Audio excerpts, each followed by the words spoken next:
Hello, today I'll be talking about 10 Divisive albums from my collection. Some of these lean more towards rock, while some others lean more towards metal. But let's go ahead and dive into this, starting off with the band that you could say started it all when it comes to the world of metal, and that band is, of course, Black Sabbath, and we'll be talking about their album Born Again from 1983, their only album with Ian Gillan, and definitely get a fairly mixed response with the album. I mean, I've seen some people really love the album, say that's one of their personal favorites, and while I've seen others really trash the album, especially the production, and for good reason, for understandable reasons. For me, I'm more towards the middle. I think the album is alright / decent, but I wouldn't call it great or amazing though. I think the biggest song on here is definitely easily the best song on here, and that song, of course, is Trashed. One of the more catchy, one of the more hooky songs off the album. But I do think some of the deep cuts are alright though. I do like Hotline. I think that song has one of Ian's better vocal performances on the album. I also do like his vocals on Disturbing the Priest. I think that's one of the more underrated songs off the album. And I even like the riff work from Iomi and Zero the Hero. But yeah, the album has a few skips, but besides that, I think it's overall a solid album. Not great or amazing, but solid, I'd say. I think the band has definitely done worse.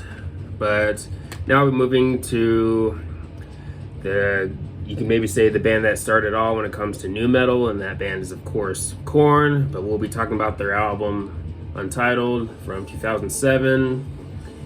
One of their more different sounding albums, one of their more adventurous albums, however you want to put it. And yeah, I definitely get why this album gets fairly mixed responses. And for me, I like the album. I still think it is one of their weakest, but still solid though. I mean, you do get some pretty good songs on here, like Starting Over, which is easily one of the stronger songs off the album. I also like the singles off the album, like Evolution and Hold On, and I think those two songs are pretty good for them. And you also have Innocent Bystander, which to me has some of my favorite riff work on the album, I'd say. But yeah, not amazing, not an album that I would rank as one of their best, but still a decent album though. And honestly, I would even say the band has even done worse, such as the album where they went dubstep with Path to Totality, which for me is the band's only real major dud. I'm sure some people might disagree with me on that, while others might agree. But either way, never been a big fan of Path to Totality. But I do like the Untitled though. I mean, for the longest time, I wasn't too big on the Untitled album, but over the years, it's kind of grown on me though. But I still think it is still one of their weakest though. But now we're moving to one of the German Big Four of thrash with Creator, with their album Renewal. This album is the start of their more experimental period in the 90s, and with this album specifically, you have an industrial influence, and for me, I don't have much of a problem with industrial. I mean, of course, I do like Ministry, I do like Fear Factory, I do like Rammstein and some others, but I wouldn't rank this as one of their best or one of their stronger albums, but still, I'd say decent though. I mean, I do think the first half is easily the stronger half. The second half does kind of lose me a little bit, except for some exceptions, of course, like Europe After the Rain, which is one of the more faster, one of the more, you could say, maybe thrashy songs off the album. And something you do notice with the album is that it's definitely not as thrashy as some of their previous albums, or really every album before this one. I mean, you do have your moments where the band picks up the tempo a little bit more, such as in a song like Brain Seed, or of course Europe After the Rain. But for the most part, you definitely get your more mid-tempo moments or more slower moments in the album. But the album starts off with Winter Materium, which I think is easily one of the best songs on here. I also like Renewal, the title track. I think that's easily the best song on the album. I do like that one. Another issue I've seen people mention with the album is Millie's vocals. He sounds a bit different on this album compared to some of their other albums, and you can definitely notice that right off the bat, right from track number 1. But I personally don't mind his vocals on the album, if I'm being honest. But yeah, some other songs I do like off the album. I do like Reflection, and I also like Brain Seed. But yeah, overall, I'd say a solid album. Not great or amazing, but not going to rank as one of the best, but still solid, I'd say. Not going to be for every fan, but I personally like it. But now we're moving to one of the bigger names in the world of nu metal with Limp Bizkit. Results may vary. This is a band that definitely gets their fair share of hate, but I'll admit, I am a Limp Bizkit fan, guilty, but this is definitely their most divisive album, and yeah, this is an album that definitely gets a lot of hate. I mean, this is the album that, of course, doesn't have Wes Borland, and it definitely shows. I mean, the guitar work on this album, nothing all that interesting going on riff-wise on the album, and honestly, kind of uninspired, but even with all that, I think the album is actually really not that bad. I mean, yeah, you have "Eat You Alive," which I think is easily one of the stronger songs off the album. Yeah, I've heard the argument that maybe the lyrics are maybe a bit sus, but at the same time, I still think it's easily one of the better songs off the album, and I do like that one. I still return to it here and there. "Give Me the Mic," another stronger song off the album. Then you have "Underneath the Gun," which is one of the more melodic songs off the album. I do like Fred Durst singing in that song. You move towards the second half, which to me is probably not as strong, but you do have your moments though, like "Creamer," "Radio Is Dead," and "Head for the Barricade." I also like "Phenomenon," which is one of the more upbeat, one of the more energetic songs off the album. I also like "Lonely World," especially the DJ work from DJ Lethal. But of course, the album does have their cover of "Behind Blue Eyes," which I've never been a big fan of. Never been a big fan of that cover. I do like the cover of "Faith," but their cover of "Behind Blue Eyes," not quite my thing.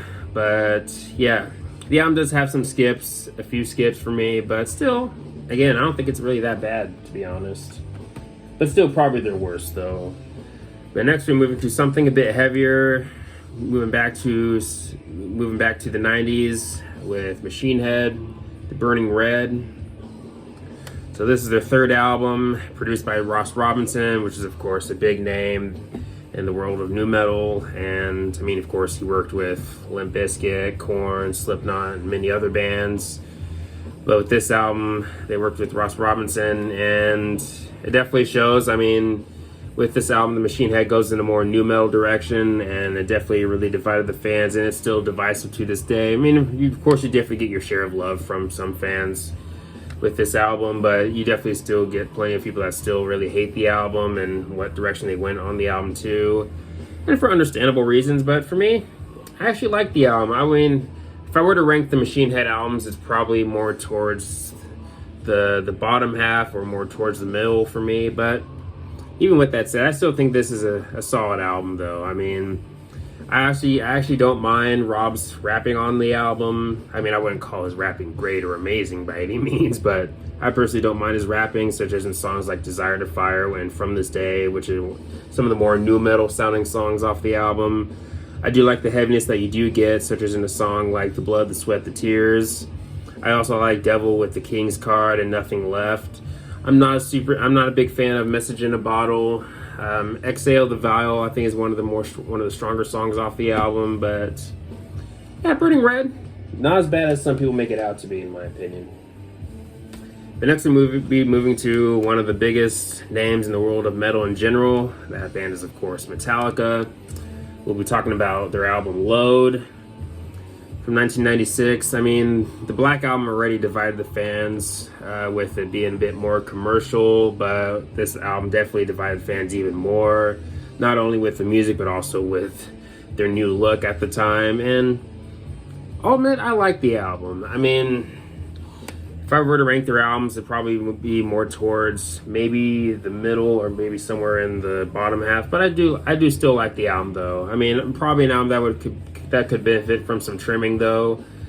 But yeah, still I'd say a solid album, but definitely not going to be for every Metallica fan, though, especially if you're more of a fan of the more thrashy stuff.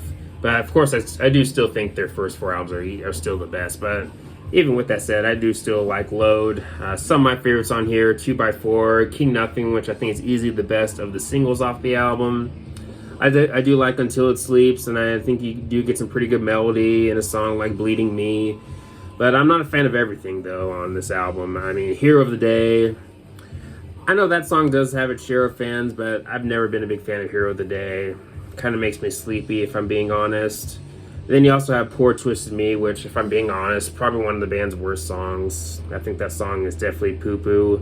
I do like "Wasting My Hate," one of the heavier cuts off the album. And then you have "Mama Said." I mean, I don't think this song is that bad, but I wouldn't call it great or amazing either. I mean, James' vocals in the song are fine. I'm just not a big country fan, but while I wouldn't say it's that bad, it's still not a song that I return to really ever whenever I'm in the mood to listen to something from Load or Reload or anything from this time in the band. But yeah, Load, a good album. Again, definitely not going to be for every fan, but I personally like it though. But now I'm moving to Red Hot Chili Peppers with One Hot Minute, their album with Dave Navarro from Jane's Addiction, another pretty good band. So something you notice with this album is that it's a bit heavier and also a bit darker too. You can tell the band was maybe not in a great place mentally around this time, and it definitely shows in the album. I mean, I do like Warped, especially the heaviness of the guitar in that song. I definitely dig it. Then you also have Aeroplane, which is probably my favorite song on the album. You also have your heavier moments later in the album too, such as in a song like Deep Kick or Coffee Shop.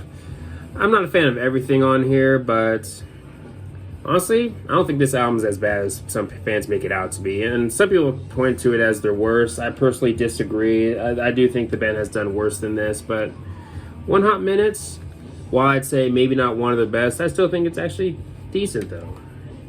Stronger first half though than the second half. The second half starts to lose me a little bit, except for some exceptions here and there. But One Hot Minutes, I think it's actually kind of decent. But now we're moving to the world of progressive rock and also one of my personal favorite bands, Rush, with their album Hold Your Fire. This was during their synth era, and out of all those albums from that era, this is definitely the most, I guess, synthy you can maybe say. And it definitely shows. I mean, not as much of a presence from Alex Lifeson in this album compared to some of their other albums, but which I know is definitely a big red flag for some fans. But I like this album. I mean, it's definitely nowhere near one of their best, but I do think you do get some pretty good songs in here, such as songs like Force 10 and Open Secrets, Lock and Key, and some others. I do like Prime Mover. I think that's kind of an underrated song from Rush.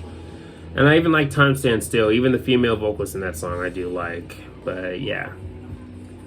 Another solid album from Rush. Rush to me has no bad albums. I mean, of course, like with any band, there are some albums that I think are stronger than others. But Hold Your Fire, I am a defender of that album. But next we're moving to one of the big four of thrash, Slayer. This time we'll be talking about Diabolus and Musica. So for many people point to this album as the band's new metal album, and you can definitely notice that. I mean, of course, there are some songs in here that definitely sound more like Slayer rather than, you could say, new metal. But for me, this album is kind of meh. I mean, I don't think it's awful like some people make it out to be, but I think the first three songs off the album are easily the strongest songs on here. But after Stain of Mind, the album pretty much loses me for the most part. I mean, Perversions of Pain and Point I think are alright, but not great or amazing though. But overall, just kind of a meh album for me. Not the worst thing ever. We've definitely have heard worse when it comes to the big four in general, but again, kind of a meh album for me. But now we're moving to Silence in the Snow by Trivium, the final album for this video. I got this signed copy from a local record store, so yeah, this was not in person. Again, I just got this from a local record store, and I'll always be a defender of this album. I mean, of course, a big gripe that this album gets is, of course, the lack of screaming, which to me personally doesn't bother me. But this album really shows that Matt has a really great singing voice, and the heavier tracks off the album I think are still really good, like Blind Leading the Blind and Breathe in the Flames. But even the more melodic songs on the album I think are also pretty good too. You also have Until the World Goes Cold, which is one of their biggest songs. I do like that song. But Blind Leading the Blind might be my favorite of the singles on the album. And I think you also get some pretty good deep cuts. Some deep cuts on here that I think are pretty underrated. Songs like The Thing That's Killing Me and The Ghost That's Haunting You. But yeah, honestly, I think this album's pretty good. But yeah, those are 10 Divisive albums from my collection. Let me know your thoughts on these albums in the comment section below. Let me know some more Divisive albums in the comment section below and what you think of those albums too, and all that good stuff. But anyways, thanks for watching. Please leave a comment and a like. Subscribe. Have a nice day and take care.